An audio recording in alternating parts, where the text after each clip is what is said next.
الحمد للہ رب العالمین الصلاۃ والسلام علی اشرف الانبیاء والمرسلین وخاتم النبیین سیدنا و مولانا علی رسولہ الکریم واہل بیتہ الطیبین الطاہرین المعصومین المظلومین اما بعد فقال اللہ تبارک و تعالی فی کتابہ المجید و فرقانہ الحمید بسم اللہ الرحمن الرحیم من عمل صالحا من ذکر او انثی وہو مؤمن فلا نحیینہ حیاتا طیبا اما بعد بندگان خدا، آپ سب کو اور اپنے نفس کو میں تقوی الہی کی وصیت کرتا ہوں، تقوی الہی کی نصیحت کرتا ہوں اور تقوی الہی کی جانب دعوت دیتا ہوں کہ خداوند تبارک و تعالی نے انسان کی نجات کا نظام تقوی کے اندر منحصر رکھا ہے۔ بشر کی ہدایت کا سسٹم، بشر کی ہدایت کا نظام، بشر کی ہدایت کا آئین و کانسٹیٹیوشن جو خداوند تبارک و تعالی نے بنایا، اس آئین و کانسٹیٹیوشن پر امپلیمنٹ، عمل درآمد تقوی کے ذریعے سے ممکن ہے۔ تقوی کے حوالے سے گزشتہ آپ کی خدمت میں آنے کی اللہ تعالیٰ نے ہمیں توفیق دی۔ گزشتہ چند جمعے آپ کی خدمت میں ہم نے پڑھائے اور اسی آیت کے ضمن میں نے گزشتہ جمعے بھی آپ کی خدمت میں بیان کیا تھا کہ خداوند تبارک و تعالیٰ نے وعدہ کیا ہے قرآن کریم میں کہ اگر تم عمل صالح کرو گے، من عمل صالحا من ذکر او انثی، اگر تم عمل صالح کرو گے مرد و زن دونوں، ذکر او انثی، چاہے مرد کرے یا عورت کرے، کوئی تفریق خدا نے نہیں رکھی، عمل کے اندر کوئی تفریق خدا نے مرد و زن میں نہیں رکھی۔ تقوی کے میدان میں خدا نے ایسا نہیں ہے کہ مرد کو مقام دیا ہو، عورت کو پیچھے رکھا ہو۔ تقوی کے میدان میں ایسا نہیں ہے۔ خداوند تبارک و تعالیٰ نے خواتین کے حوالے سے جو چند فقہی مسائل ہیں، صرف وہ فطرتاً جو اللہ تعالیٰ نے جثہ جسامت اور فطرتاً خلقت کے اعتبار سے وہ چند چیزیں ہیں جو دین نے بیان کی ہیں، لیکن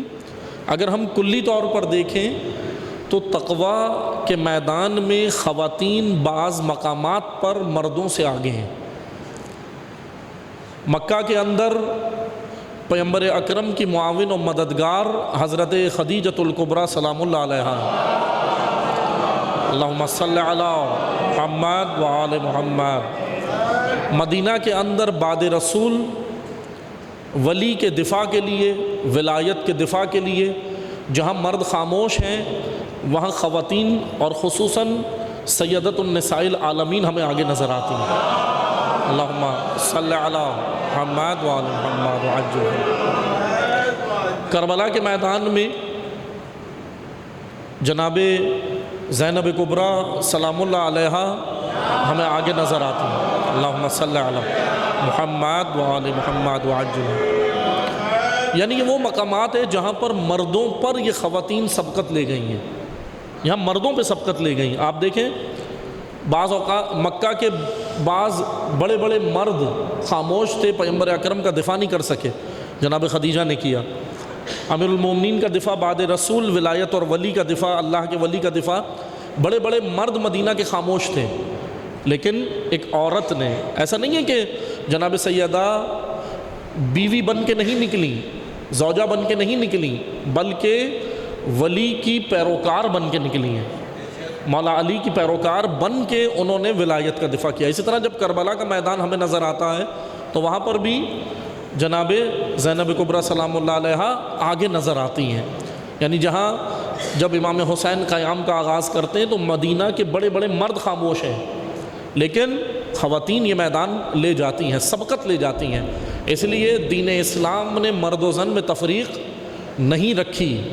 چند فقہی مسائل میں تفریق ہے، باقی کلی طور پر خداوند تبارک و تعالیٰ نے تقوی کے میدان میں کوئی تفریق نہیں رکھی۔ اسی لیے یہ آیت کہہ رہی ہے کہ جو بھی عمل صالح کرے، چاہے مرد ہو یا عورت ہو، کیا کرے گا خدا اسے؟ من عمل صالحا من ذکر او انثی وہو مؤمن، اور مومن بھی ہو۔ فلا نحینہ حیاتا طیبہ، پھر ہم اسے حیات طیبہ عطا کریں گے، ایک بہترین زندگی عطا کریں گے۔ کہاں عطا کریں گے؟ یہیں دنیا میں، یہاں پہلے یہاں عطا ہوگی، یعنی کہ ہم اس زندگی کو پہلے اپنی جنت بنائیں تاکہ وہاں بھی جنت ملے۔ جب ہم یہیں پر اپنی زندگیوں کو دوزخ بنا لیتے ہیں، عملی طور پہ بنا لیتے ہیں نا، گھروں کے ماحول اس طرح ہیں کہ عملی طور پر ناچاکیاں اور یہ سارے مسائل کی وجہ سے گھر دوزخ بنا ہوا ہے، جہنم بنا ہوا ہے۔ محاورتاً آپ کہتے بھی ہیں نا کہ میرا تو گھر بالکل جہنم بن گیا ہے، گھر جانے کو دل نہیں کرتا، بعض ایسے افراد ہیں۔ اس کی بنیادی وجہ ہے تقویٰ سے دوری، الہی قوانین سے دوری، فرمان رسول و اہل بیت سے دوری کی وجہ ہے، فرمان سے دوری کی وجہ ہے۔ ایسا نہیں ہے کہ محبت نہیں ہے، الحمدللہ محبت دل میں ہے، محب ہے، لیکن پیروی کی ضرورت ہے۔ حیات طیبہ قرآن کریم نے، یہ ایک بڑا مفصل موضوع ہے، اور میں انشاءاللہ اللہ نے ہمیں جتنی توفیق دی اور میں آپ کی خدمت میں آتا رہا، جب آؤں گا انشاءاللہ میں کوشش کروں گا کہ اسی آیت کی تشریح اور تفسیر ہر جمعے میں آپ کی خدمت میں بیان کی جائے، کیونکہ ایک بڑا مفصل موضوع ہے۔ حیات طیبہ کوئی معمولی چیز نہیں ہے، حیات طیبہ کی علامتیں قرآن نے ذکر کی ہے۔ حیات طیبہ کے مقابلے میں ہے حیات سیئہ، بری زندگی، بدکاری والی زندگی، اللہ کے قانون سے ہٹ کر زندگی۔ اسی لیے حیات طیبہ کی باری جب آتی ہے تو حیات طیبہ کے بارے میں قرآن کہتا ہے مختلف علامتیں کہ اگر تم حیات طیبہ تک پہنچنا چاہتے ہو تو پھر اس کے سٹیپس ہیں، اس کے مراحل ہیں، آپ نے اس پہ چڑھنا ہے۔ اور اس میں سے ایک مرحلہ یہ ہے کہ انفاق در راہ خدا، اللہ کی راہ میں انفاق کرنا حیات طیبہ تک پہنچنے کا ذریعہ ہے۔ ایک میں پہلو بیان کر رہا ہوں، انفاق۔ یہاں پہ میں انفاق کی وضاحت کروں، قرآن کریم نے انفاق کے حوالے سے بہت کچھ بیان کیا ہے، تشریح اور تفسیر کی ضرورت ہے، لیکن میں مختصر بیان کروں گا۔ انفاق ایسا اللہ کی راہ میں ایسا دینے کو کہتے ہیں جس سے مستحق کی ضرورت پوری ہو رہی ہو، یہ شرط ہے انفاق کی، مستحق کی ضرورت پوری ہو رہی ہو۔ مثال کے طور پہ اگر اسے ضرورت راشن کی ہے تو آپ راشن دیں، لیکن اگر اسے ضرورت تعلیم کی ہے تو وہاں راشن نہیں، وہاں تعلیم اس کا حق بنتا ہے۔ انفاق اس کو کہتے ہیں، یعنی ضرورت کیا ہے، کمی کس چیز کی ہے، اس کمی کو پورا کرنے کو انفاق کہتے ہیں، اللہ کی راہ میں اس کمی کو پورا کرنے کو۔ انفاق در راہ خدا کے اندر زکوٰۃ بھی آتی ہے، خمس بھی آتا ہے، اور ماہ مبارک رمضان آج آخری روزہ ہے تو اس لیے میں مختصر سا فطرے کے حوالے سے بھی بیان کروں۔ فطرانہ بھی ایک زکوٰۃ ہے، فطرانہ ایک زکوٰۃ ہے، اور اس کو ادا کرنا صاحب استطاعت اور مستطیع کے اوپر واجب ہے۔ فطرانہ مستحب نہیں ہے، جو الحمدللہ جو مومنین مستطیع ہیں نکال سکتے ہیں ان کے لیے واجب ہے۔ فطرے کے فقہی مسائل ہیں کہ اگر گھر کے اندر ولی خدا نے باپ کو قرار دیا ہے، ولی یعنی سرپرست، باپ کو قرار دیا ہے، لیکن اگر باپ موجود نہیں ہے تو جس کی کفالت میں بچے پل رہے ہیں، چاچا کی کفالت میں، ماموں کی کفالت میں، یا اور اس طرح کے رشتے ہیں، تو اس کے اوپر ذمہ داری ہے کہ ان بچوں کا فطرانہ ادا کرے۔ فطرانہ ویسے تو یہ بینر بھی لگا ہوا ہے، اس پہ بھی آپ پڑھ سکتے ہیں، اس کے اندر موجود ہے، اور باہر جو ہے وہ ٹیبل بھی لگی ہے، اس کے اوپر بھی آپ کو معلومات مل جائے گی، جو الحمدللہ ویسے تو مومنین جانتے ہیں۔ فطرانہ کے حوالے سے بہت ساری چیزیں فقہی مسائل بیان ہو چکے ہیں، بس میں مختصر سا 2 جملے بیان کروں گا۔ فطرانہ عید کے مثلاً چاند دیکھنے کے بعد سے نماز عید تک اس کو ادا کرنا ہے آپ نے، نماز عید تک۔ اور اہم یہ ہے، دیکھیں فطرانے کے حوالے سے ذرا مسائل سخت ہیں، فطرانے کے حوالے سے مسائل سخت ہیں دیگر اور چیزیں رائے خدا میں دینے کے نسبت۔ فطرہ آپ سب سے پہلی ترجیح، فرسٹ پریورٹی، پہلی ترجیح اللہ نے یہ دی ہے کہ آپ اپنے ہاتھ سے مستحق کو پہنچائیں، اور ترجیح دیں اپنے رشتہ داروں کو، پہلے احباب کو، پڑوسیوں کو، یعنی اپنے اطراف میں پہلے ترجیح دی جائے اگر کوئی مستحق ہے، اور اگر نہیں ہے تو پھر بعد میں باہر آپ دے سکتے ہیں۔ ورنہ فطرے کے حوالے سے مراجع عظام کے متفقہ طور پر فتوے موجود ہیں کہ فطرے کی رقم اگر مستحق تک نہیں پہنچی تو آپ کو اگر معلوم ہو گیا کہ نہیں پہنچی ہے تو آپ اس فطرانے کی رقم کو واپس لے کر خود پہنچائیں، اور اگر ان کیس اگر جھگڑے کا خدشہ ہے، کوئی مسئلہ ہے، آپ کو فطرانے کی رقم واپس نہیں مل رہی، تو مراجع یہاں تک کہتے ہیں کہ پھر دوبارہ نکالیں،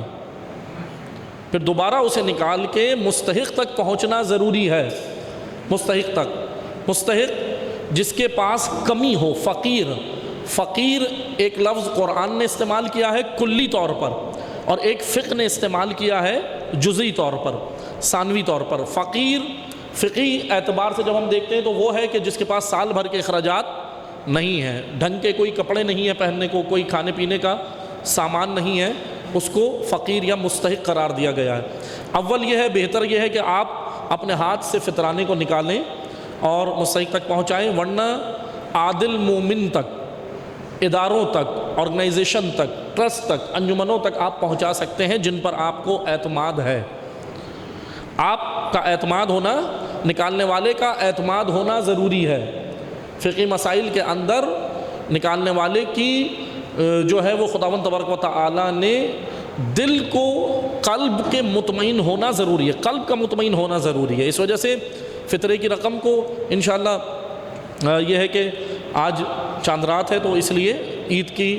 نماز سے پہلے تک آپ نے فطرہ نکالنا ہے۔ فطرے کی رقم مراجع کا کلی طور پر فتویٰ یہ ہے کہ جو آپ نے سال بھر کھایا ہے، جو کھایا ہے، کیا کھایا ہے آپ نے وہ آپ جانتے ہیں، وہ مراجع نہیں جانتے، وہ مرجع تقلید آپ کا نہیں جانتا کہ آپ نے کیا کھایا ہے، کیونکہ وہ آپ کے ساتھ نہیں رہ رہے۔ آپ نے کیا کھایا ہے؟ آپ نے چاول زیادہ کھایا ہے، آپ نے روٹی زیادہ کھائی ہے، آپ نے کشمش، کھجور، جو، کس چیز کو آپ نے زیادہ استعمال میں رکھا ہے؟ ہاں بہتر دیکھیں، ایثار کا جذبہ اللہ نے ہمارے اندر پیدا کرنا ہے، ایثار کا، فداکاری کا۔ اب ہوتا یہ ہے کہ الحمدللہ صاحب استطاعت لوگ ہوتے ہیں جو چاول پہ بھی نکال سکتے ہیں، جو کشمش پہ بھی نکال سکتے ہیں، جو دیگر چیزوں پہ بھی نکالنے کی استطاعت رکھتے ہیں، لیکن پھر بھی وہ آٹے پہ نکالتے ہیں، کیونکہ معذرت کے ساتھ، حقیقت بھی ہے، تلخ چیز ہے، لیکن معذرت کے ساتھ ہم جب دینے کی باری آتی ہے تو شارٹ کٹ ڈھونڈتے ہیں، اور لینے کی باری آئے تو کوئی شارٹ کٹ نہیں ڈھونڈتے۔ لینے کی باری آئے تو کہتے ہیں بسم اللہ آنے دیں، لیکن جب دینے کی باری آتی ہے تو کہتے ہیں کم سے کم کیا ہے، کم سے کم نہیں۔ اللہ کی راہ میں دینے کی باری آئے تو بولے زیادہ سے زیادہ کیا۔ یہ کربلائی جذبہ ہے، کربلا کے اندر یہی تو جذبہ ہے کہ زیادہ سے زیادہ اللہ کی راہ میں دو، اپنا وجود، اپنا مال، اپنی اولاد، اپنا وقت، اپنا ٹائم، یہ ساری چیزیں اللہ کی راہ میں دیں۔ اس لیے زیادہ سے زیادہ کی کوشش کریں، کم سے کم کی نہیں کریں۔ ہاں جو مستطیع ہیں، لیکن ہاں جو واقعاً جن کے لیے مشکل ہے اور وہ صرف آٹے پر ہی نکال سکتے ہیں تو وہ آٹے پر ہی نکالیں، آٹے پر ہی نکالیں۔ اسی طرح جو لوگ بیمار تھے، فدیہ ادا کرنا ہے، انہوں نے روزے کا، جتنے روزے چھوڑے ہیں،